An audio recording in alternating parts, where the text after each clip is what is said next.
Hello, welcome back to our series, Behind the Scenes of Nautilus. I'm Commander Brad Boyd, Director of Submarine Force Museum, and Officer in Charge of the Storage Ship Nautilus. This episode, we're going into Crew's Berthing in the Chief's Quarters. No questions from the previous episode, but if you have any, please let us know. With that, on with the tour. Alright, so starting off here in Crew's Mess, first place we're going to go is Crew's Berthing. Now this is one of 3 Crew's Berthing in the forward end of the ship. This is 10-man berthing. So as we come in here, you see the berthing here. You got a 4 rack in the middle. We'll go over here in just a second, but there's 3 more on that side, and then 3 on this side. And so you have 10 people sharing this space, and we have the lockers directly beneath this rack. On the other side, I got one propped up so that you can see into it a little bit easier. And then they'd also have lockers to share, like this one. So piping stuff behind it, but they still have lockers to share for personal gear, shower type stuff could go in there, things like that. They get those to share, and then come back over here. More lockers. These would probably mostly be used for parts, but could be personal as well, depending on what the ship needed. And then you have, so in here you can kind of see the locker space. So this is what we lovingly refer to as a coffin locker in the Navy, because you sleep on top of your locker. And then also with Nautilus, they would have ability to have a personal drawer like this, that they could have a lock on it, and they could actually put valuable items that they so chose to in a locked locker for themselves. So that's what that looks like. There is no hot racking on Nautilus, although on future submarines and all the submarines, all the fast attack submarines at least, of today, they do have hot racking, which is one person gets out of the rack, another person gets in the rack, just based off the space. We can't fit everybody on board into one space. So, okay, we're going to finish with that. Next, we're going to go into Chief's Quarters. So Chief's Quarters here. This is where the E7 and above would congregate. So they would eat their food in here, as you can see by here. So once again, as we talked about in the Cruise Mess episode, post-field day, it's chocolate chip cookies and burgers. And there is no such thing as a Chief's Quarters without coffee. So that's why we have the coffee cup there. Last episode, when we went into tanks, that was the tank that we went into. This is one of the storerooms. So this served as the chief's office, as well as where they would eat, where they would relax, all that type of stuff. And then in here is their berthing area. Now we use this as a storage area for Nautilus now, since the public can't come back into this area. So you see some extra food, props if we need to set it out, that type of thing. And then some tools to do maintenance on board, that toolkit there. And we'll use some of these lockers for stowage of spare parts and things like that. But this is where the chiefs would actually sleep. There's a rack missing here. We took that out a long while ago so we could store some more larger items. Move some of the inboxes, if you will, for paper routing that used to be on Nautilus over here. As well as right now we've got it out because they're doing cleaning another part of the ship. Vacuum cleaner can be stored in here, things like that. So, but where the chiefs would sleep, other than that, it's pretty much the same standard setup as anywhere else, although they don't have coffin lockers. So under the mattress is just a metal pan. They don't have coffin lockers because they get more personal lockers like this right here to put their personal effects in, as well as some of the outboard storage, which really wasn't probably theirs. That was probably more parts, but they could utilize some of that space if needed. So, now I promised you that at some point I'd show you how the heads or bathrooms worked on board. So that's what this area is. So this is the Chief's Quarters bathroom. So sink, standard hot water, push, much like you would find at a public restroom in a lot of places, the ones that haven't gone touchless yet. The toilet and the shower. Now, we don't have plumbing on board now, so the shower becomes a space to store extra equipment that we need. Navy showers on board Nautilus, showers on board any ship.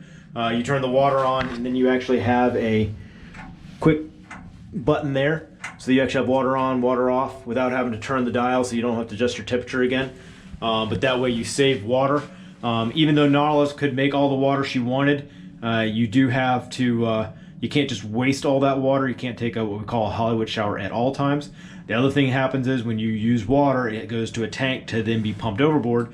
And the more you pump, the louder you are. So we'll minimize waste generation while on station or doing anything we need to be quiet for, so as to not potentially give away our position. So water conservation efforts are almost always in effect on board a submarine, if only from the fact that you don't want to continuously pump your sanitaries to sea. So the toilet, so it works a little bit differently. This one is a little bit different than one I would use just because of where the valve is. But standard toilet, that works fine. Then you have this, you would put the flushing water into it. Water fills up down there, and then you open the valve, which is, shut now so we don't open it.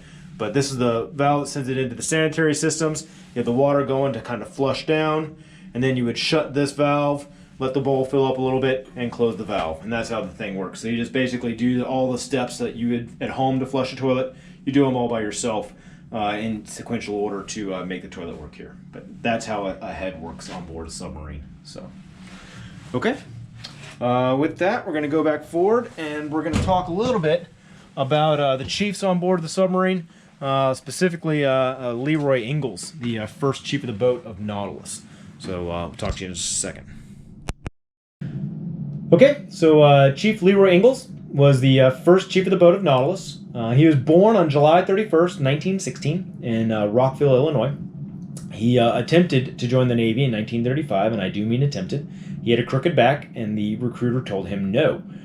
So undeterred, he went down to the Army recruiter and was accepted into the Army. And about 3 years later, he had continued to apply for transfer to the Navy and was accepted and joined the Navy and went to the USS Saratoga, which was an aircraft carrier. He quickly decided that he didn't want to be in the surface fleet and he wanted to go submarines. And so he joined the submarine force and became a torpedoman's mate. That was his rating, torpedoman's mate. And so he was a torpedoman's mate through all World War II. He did 13 war patrols, most of them on board USS Paddle, SS-263. And after World War II, he was selected for the warrant officer community and promoted to a chief warrant officer. And he served 2 years as a chief warrant officer before he decided that he really didn't like the officer side. He wanted to go back to being a chief, and so he requested a reduction in rank to chief petty officer. And so he reverted to chief petty officer, and it was in that rank that he was interviewed by Admiral Rickover and was selected by him to be the first chief of the boat of Nautilus. So the chief of the boat back in 1954, you have to remember there is no such thing as a senior chief or a master chief petty officer. E7, chief petty officer in the Navy, was the highest rank that there was. It wasn't until 1958, and we'll cover that in a second, that the other ranks happened. So the chief of the boat was the most senior of all the chiefs, and so Leroy Ingles was the chief of the boat of Nautilus when she was first commissioned, first underway nuclear power, first run to Puerto Rico, you name it, he was there for it. And then in 1958, May 20th to be precise, Congress passes a military pay act that establishes the ranks of E8 and E9 through all of the armed forces. So Navy, Coast Guard, Air Force, Marine, Army, all of them have E8, E9 at the exact same time. In the Navy and the Coast Guard, it was E8 was a senior chief petty officer and E9 was master chief petty officer. So when they first created it, they had all the chiefs take exams, those that were eligible for promotion. There were some requirements. They had to have been a chief for at least 6 years, had excellent fitness reports, evaluations, things like that. So they took an advancement exam, and those that did the best on the exam, as well as previous service as a chief petty officer, were selected for master chief. The next grouping was selected as senior chief petty officer, and then everyone else, if they were eligible, stayed chief, and then either promoted or didn't promote, as the case may be, as the years went by. So Leroy Ingles never actually held the rank of senior chief, because when we created the two, some of them just skipped that rank. And so he skipped straight to master chief petty officer and was promoted on November 16th in 1958. In 1959, May 20th, that was the last of the groupings of the first promotions, and there was no one that skipped the rank of senior chief after that point. Everyone would have to take an advancement exam to go from chief to senior chief, and then another exam from senior chief to master chief petty officer as the years followed. And it's changed. You don't always have to take exams after this for that point, but the promotion path, you still have to go through senior chief to get to Master Chief Petty Officer following May of 1959. So he was the first Master Chief Petty Officer for on board Nautilus. He was as chief of the boat, and retired from the Navy as a Master Chief Petty Officer. So a little bit about what chiefs do. So the Chief Petty Officers of the Navy are kind of the one of the biggest reasons the Navy is as successful as we are. The model that we have that has the officers glued to the junior enlisted through the Chief Petty Officers is vastly different than some other countries in the world. There's other countries that have a much higher officer ratio, and the officers actually do most of the maintenance on board because they haven't figured out how to train the junior enlisted, to season them, to get them to stay in the Navy, to go up to the senior levels of enlisted and have that competent expertise there, whereas the Navy, the United States Navy has.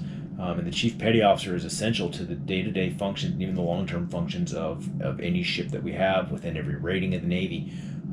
They're what allows the planning and the guidance provided by the officers based off, I want to take the ship here and we need to accomplish this, whatever guidance we provided. It's executed at the chief level, because the officer may say we're going to go and attack this target, but they're not the ones that actually loads the torpedo or loads the gun or plots the solution or inputs the solution, the information to the torpedo, or plots ship's position, or operates the reactor, or actually turns the valves for the steam system, or makes the water move on the ship. You name the function. It's not the officer that actually does that. That's the enlisted who actually do those functions, and the Chief Petty Officer is the one who's had the seasoning, had the training, can go and provide the guidance and the backup at the deck plate level to those junior enlisted to ensure first-time quality, first-time success, and to not have any issues as we move forward.